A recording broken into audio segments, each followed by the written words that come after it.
Salam hörmətli musiqi həvəskarları. Yadınızdadırmı bizi musiqi məktəbinə qəbul etmək istəyəndə bizi necə yoxlayırdılar?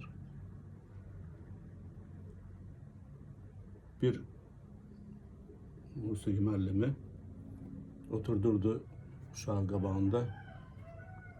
Deyirdi ki, bir yoxlayaq görək sənin musiqi qabiliyyətin var mı, yox mu? Belə bir səs vururdu.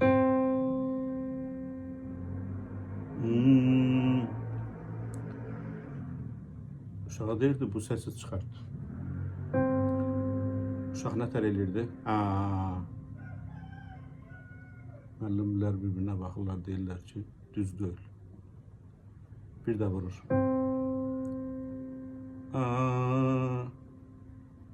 Yəni bu səsi çıxartmaq, bu səsi eşidib də onunla uyğunlaşırsan bu səsin eyni olduğunu hiss etməm. Sonra birdən də səs vurur. Uşaq belli. Düz deyil. Uşağın qulağı yoxdur.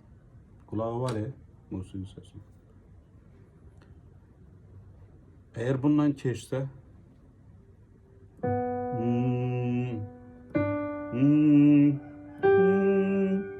keçdisə, uşağa deyirlər ki, valideyninə deyirlər, hər kimə deyirlər. Sluxu yaxşıdır. Sonra ritmini yoxlayırlar. Nətər yoxlayırlar? Məsələ deyir ki, vur bunu. Uşaq belli.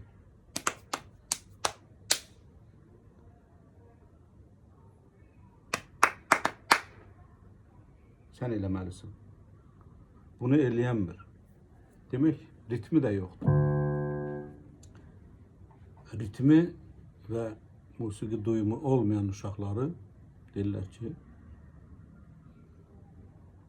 bunun musiqi duyma qabiliyyəti yoxdur, ritim qabiliyyəti yoxdur. İndi mən bunları niyə deyirəm sizə? Çünki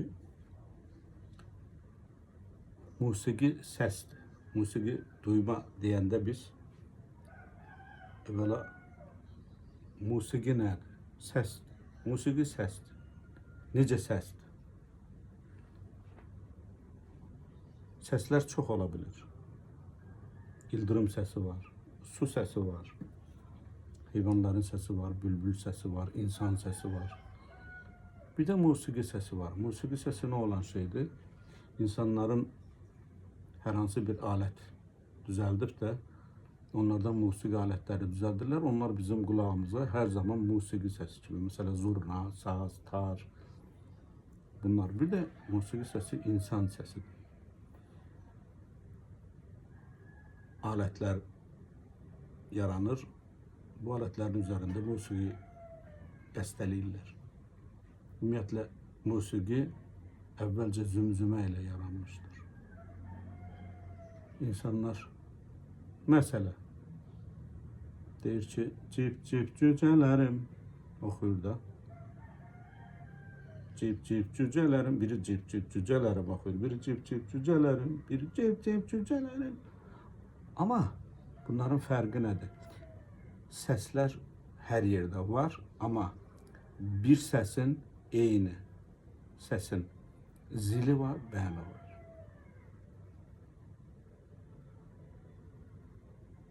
Musiqi səsi də bunu kimidir. Məsələn, bir səs, bu pianino səsidir, hər kəs bilir, eləmə?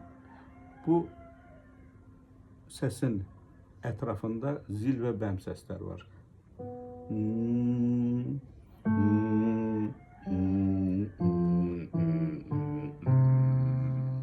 Baxın. Maraqlıdır ki, burada bir nöqtə var. Bu yuxarıki səs gəlib bəlli bir yerə çatanda bu səslə o səs eyni səslənir. Amma yanındakı səs eyni səslənmir. Bu da eyni səslənmir. Eyni səslənmir, amma xoşdur.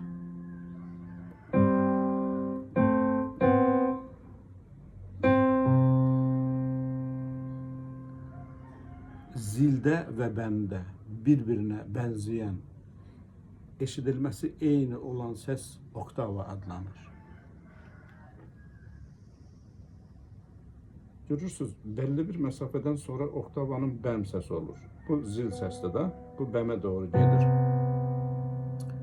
Bəmdən sonra bir də aşağı gedirik biz.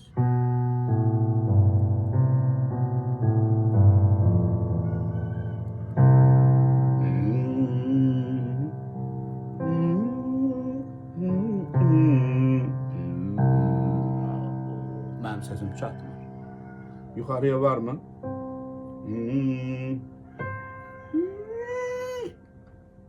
Baxın. Nə buna, nə buna mənim səsim çatmır. İnsan səsinin zil və bəmdə bir hüdud nöqtələri var. Zilə nə qədər çatır, bəmə nə qədər çatır. Və bunun arasında eyni səsi olan neçə dənə səs var. Məsələn, eyni səs deyərkən oktava nəzərdə tuturuq. Oktava, məsələn, məndə 2 oktava var. Adam var 3 oktava, 4 oktava. Pianinanı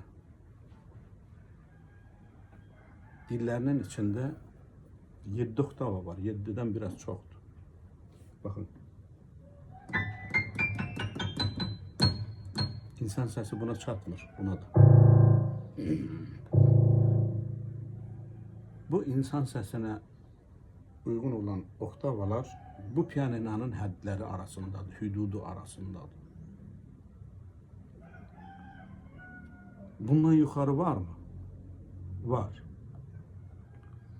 Onu bizim qulağımız qəbul eləmir. Necə qəbul eləmir? Bu səsləri bizim qulağımız eşidir, qəbul edir. Nə deməkdir? Məsələ, bir kompüterə printer bağlayırsınız. Bu kompüter printeri görməsi lazım. Onu bağlayırsan, uyğun gəlir, görməsi lazımdır. Televizor açırsan, televizor sənin pultunu görməsi lazımdır. Amma bizim qulağımız bundan yuxarını tutmur. Zilini də və bəmini də tutmur. Səslərin də səs hamısı eynidir. Amma zil bəm məsələsi var əsas. Musiqi səsləri kimi eşitdiyimiz, uşaqlıqdan eşitdiyimiz, təlqin etdiyimiz səslər nədir? Saz səsidir, zurna səsidir, qarmon səsidir, klarnet səsidir, insan səsidir. Başqa alətlər də var, çeşidli səsli olanlar. Biz bunları musiqi kimi qəbul edirik. Məsələn, bizim eşitdiyimiz alət tardı, sazdı, klarnetdir. Klarnetin və ya balabanın bir alət olaraq tərzi insan səsindən eynidir. Biz insan səsini boğazımızda elə bir membrana var ki, yoğunlaşdırırıq hava axını, havanı titrədirik. O da bizim qulağımıza bəm və zil gəlir.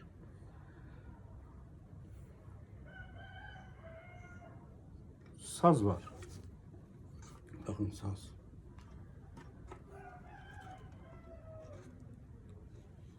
Sazda səsdir də bu, değil mi? Mən əmin əvəsinə bir dənə saz almışam. Sazı kökləyəm. Baxın, sazın bir simi var. Alətlər bir neçə yerə bölür. Mizraplı alətlər, kamanlı alətlər, bir də üfürməli alətlər. Yəni nəfəsli alətlər deyirlər ona. Nəfəsli alət var, vurmalı alət var, bir də yayılım.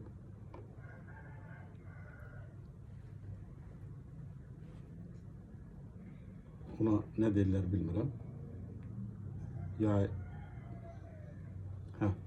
Neyse, orada ilişif qalmayayım, ileri gidin. Ta qədimdən insanlar musiqi alətini evolyusiya, yəni inkişaf vaxtı seçəndə necə seçirdilər?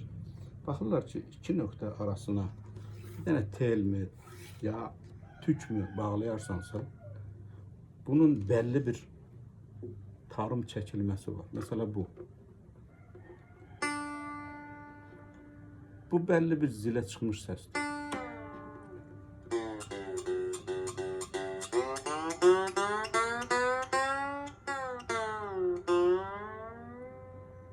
Baxırsınız, bəmə və zilə doğru çəkilir. Bəmə və zilə doğru. Bunun üçün nə lazımdır? Bu simi bura bağlayırsan, bir de bir aşağı bağlayırsan. Aralarına da iki dənə xərək qoyursan. Niyə xərək qoyurlar? Səs bu iki xərəyin arasından çıxsın. Bura sabitdir, burada yox. Səsi zilləşdirməyin iki yolu var. Bir, simi də artarsan,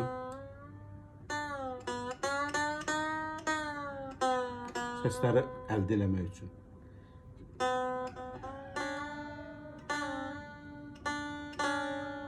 Baxın, bu bəmləşdikcə o birisi qaldı yuxarıda.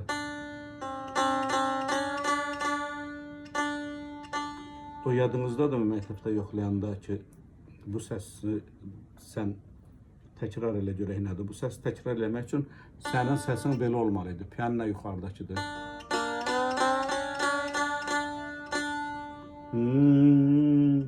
Ya aşağıdan gəlməlisən, ya da ki birbaşa deməlisən ki, axtarırsan da. Hə, tuttum. Bu. İndi zil səsi almaq üçün hər dəfə aşağı mı dartmaq lazımdır? Yox. Sadəcə bu məsafəni qısaltmaq lazımdır. Yəni o simin uzunluğunu, boyunu qısaltmaq lazımdır. Məsələn, parmağını bura qoyarsan, qısaldırsan. Bu xərəkdən bu barmağa gedir. Sonra o birisində qısaldırsan.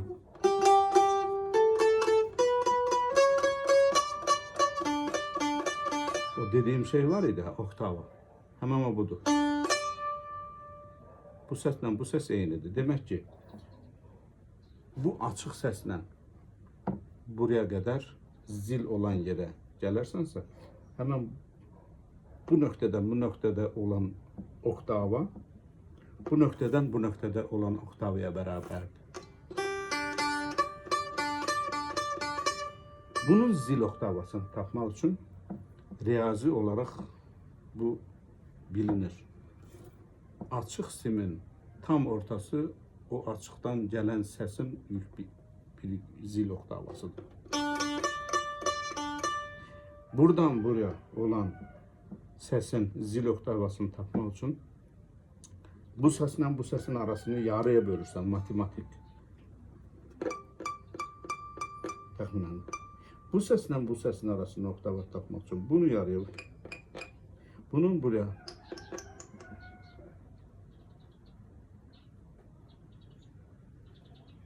neçə dənə oktava var? Yuxarı getdikcə həm zilləşir, oktava səs yüksəlir, həm də qulağın eşitmə həddinə gəlib çatır. Yuxarı necə olur? Gərək bu məsafəni bir qat uzadasan, bu qədər də uzadasan, onun arxasına bir aşıq bağlayasan, əlini bu pərdəyə qoyub bura, o simi dartasan bu səsə qədər, ondan sonra barmağını buraxasan. Onda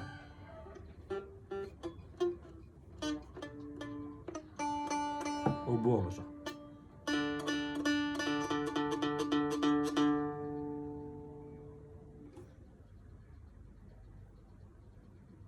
Yuxarı oktavını tapmaq üçün qolumu uzatmaq lazım idi? Yox. Bunun yanına bir dənə də sim bağlayırlar. Deyirlər ki, bunu da bundan bir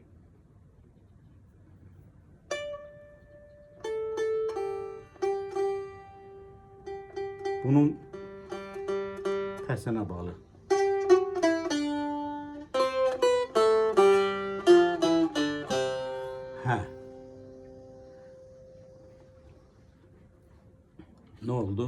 Yani ki yukarıya doğru getmədin, əlavə simlər əlavə eləyə pəs tərəfə aşağıya gəldi. Bizim də 3 barmağımız var. Yadınızda qalsın. Bir cüt teldən sadəcə bir səs alınır. Açıq ola bilər, bir olar,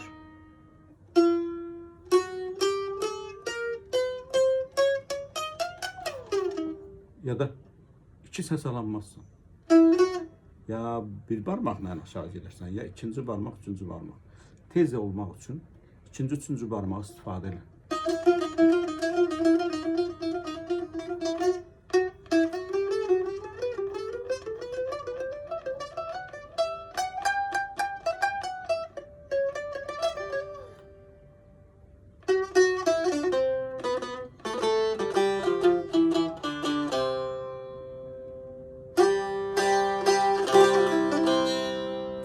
Tek ses bize musiki verer mi? Verer.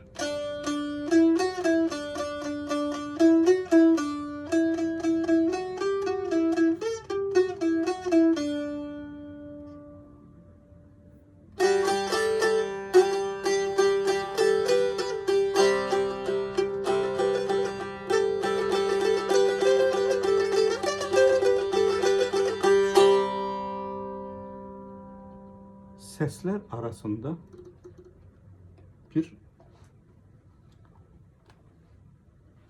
uyumluluk var. Bir ahenk var, bir garmoniya var. Seslerin birbirine uyuşması var. İndi sazda mesela pərdə qoyurlar da, hara qoyurlar bu pərdələri?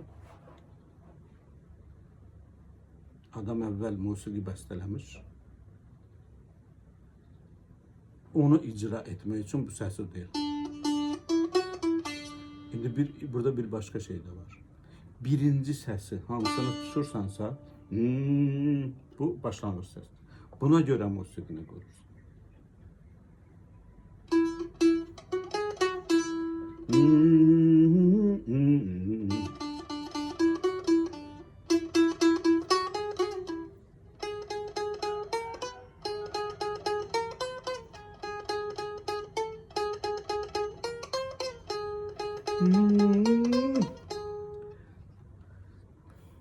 Musiqide o birinci ses var ha, ona tonika deyirik biz. O ses o musiqinin pasportudur. O ses, mesela xanəndələr var da, görürsən gedirlər toyda, mesela bir şey oxumaq istəyir. Deyir ki, mənə lədən bir dənə segah çal.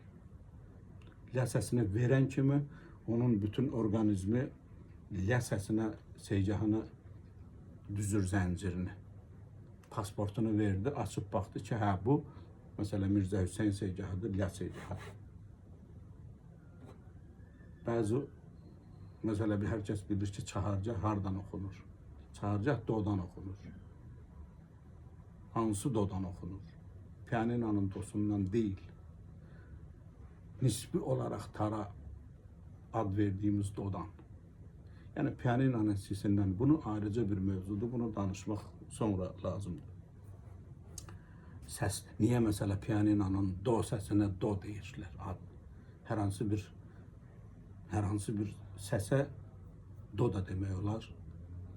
Mesela pianinonun sesine biz tarda do deyirik. Niye? Çünkü yazılan not do görünür ikinci xəttin üstü. Eğer onun için bizim büyük problemlerimiz oldu. Zira Cüveyf tarı temperasiyələdir. Niye? Avropa musiqi səslərinə uyğunlaşdırmaq üçün tarımızın bəzi pərdələrini o 12 səsə uydurmaq lazımdır. Əks halda biz Avropa əsərlərini və yaxud ümumi musiqi əsərlərini icra edə bilmirik. Amma bizim lap qədimdən bütün alimlərin hamısının problemi bu oktavanı necə bölək problemiydi. Riyazi olarak mı bölək? Ondan sonra mesafe olarak mı böyle, uzunluk olarak mı bölək? Yoksa duygularımıza hoş gelen yerlərə mi?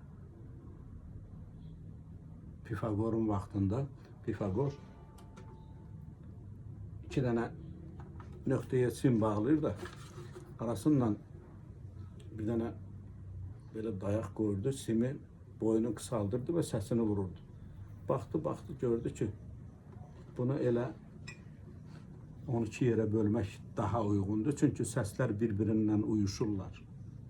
Ondan əvvəl bir şey də deyim ki, oktava hər zaman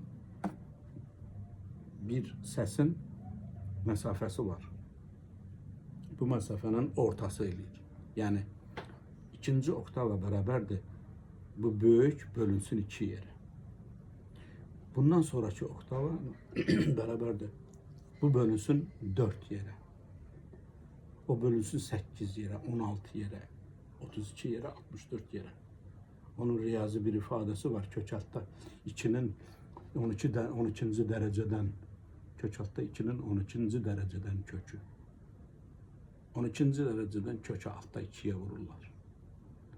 O gedib müqəddəs həndəsiyə gedib çıxır, sakralli geometriya deyirlər. Kainat da bütün hamısı Arximed spiralına dayanır. Pi ədədinə, Y ədədinə dayanır. Bunlarda hamısı irrasional ədədlər var, rasional ədədlər var. İrrasional ədədlərə dayanır. Ta 5000 il bundan qabaq uzaq şərqdə yaşam çiçəyi deyirlər. Жизнь, цветок жизни. Onun hamısı dairələrlə bölüşdürülür. Çox da elə dərinə bilmirəm, amma o zaman o dairələrin bölünməsi də bugün bir oktavanı 12 yerə bölürlər. Bir oktavanı 12 yerə bölürlər, çünki alimlər işləyirlər. En uygun bölüm bir oktavanı 12 yerə bölməkdir. Her, o da do, re, mi, fa, sol, la, si, do, arada da bir yarım tonlar var. 12 yerə oktavanı bölürlər. Her birinin arası 100 sent olmaq hesabıyla.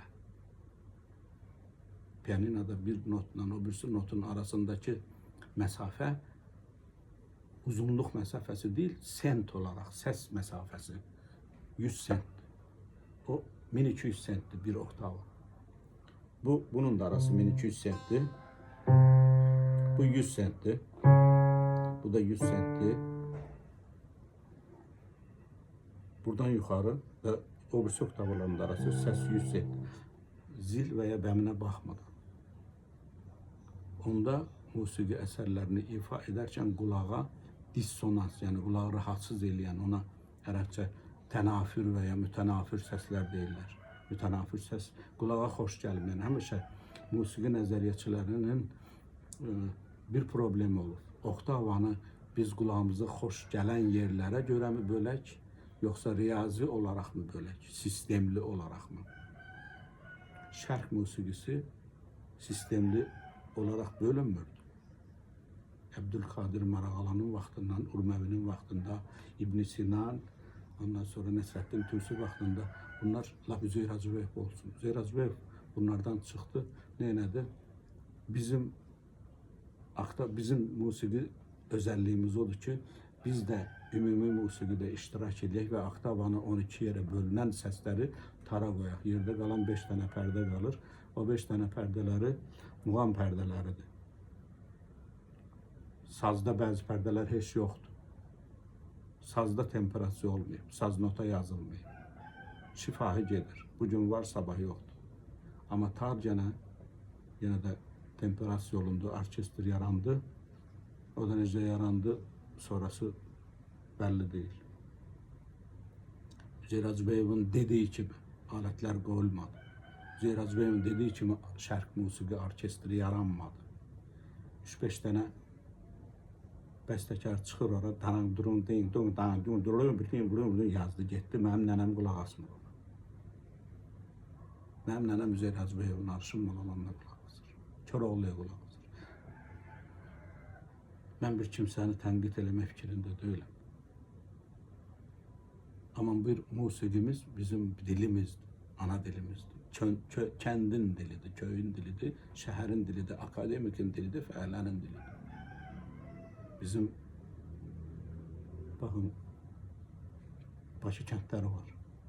Musiqimizi necə yaşadılar, muğamımızı necə yaşadılar. O bizimkidir. Aşıq musiqisi var, necə yaşadılar. Ama muğamlara not yazılmır. Bu məsələni Türklər çox gözəl həll ediblər. Türklər bir oktavanı biz 17 yerə bölmüşük. İranlılar 22 yerə bölür, Hindistanlılar 24 yerə bölür, Türklər 53 yerə bölürlər. Hər bir komanın arasını. Bir oktavanı 53 yerə bölürlər. Lə ilə sinin arasında 9 dənə pərdə var. Bir dənəsinə vuranda deyir, abicim yanlış yaptın, ora değil Murad. Ama biz şuru çalanda, şur. Lə ilə, lə bemolun arasında bir yere vururuq parmağımızı. Rasta, fa ilə minin arasında bir yere vururuq. Ama heç onu demirik. Adicə Aksim'de sol. Soldan sonra lə gəlir, lədən sonra si gəlir. Lə ilə si bemolun arasında da bir dənə pərdə var. O şur pərdəsidir. Onun da adı yoxdur. Niyə yoxdur? Bemol yazırsan, yaz yine si bemol, yanına 2 dənə bemol var. Ya üstüne xətt çək, Türklər elə edirlər.